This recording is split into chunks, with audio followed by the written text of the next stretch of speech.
السلام عليكم، شلونكم؟ هاي الخطوة هم سويناها أول خطوة. الفيديو اللي قبل أسبوع نزلته وقلت راح نسوي لنا بالحديقة للطيور أقفاص. طبعا لقيت لي من الانترنت أقفاص كلش زينة، مو قفص كامل، شبك مال أقفاص. هذه تكون حاضرة تقريبا 2.5 متر على 1.25 متر، وقطع كبيرة رهيبة. فالشركة بس بعيدة من عندي تقريبا خلينا نقول 4 ساعات ونص. يعني الصبح لنا ساعة بالأربعة، طلعنا الصبح بعد الصلاة،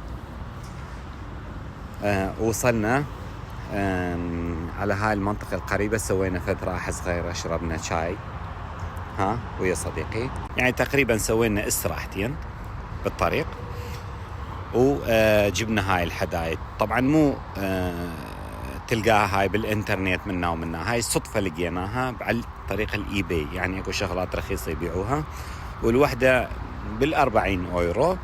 جبنا 50 قطعة، بس هذا انطاني اياه الرجال ب€12 زائدا الضريبة 1.99 تقريبا 1.90.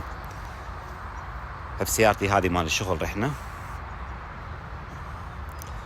بعد الاستراحة راح نستمر ان شاء الله ويا اخويا محمد، هو مشغول بالاكل الله يخليه.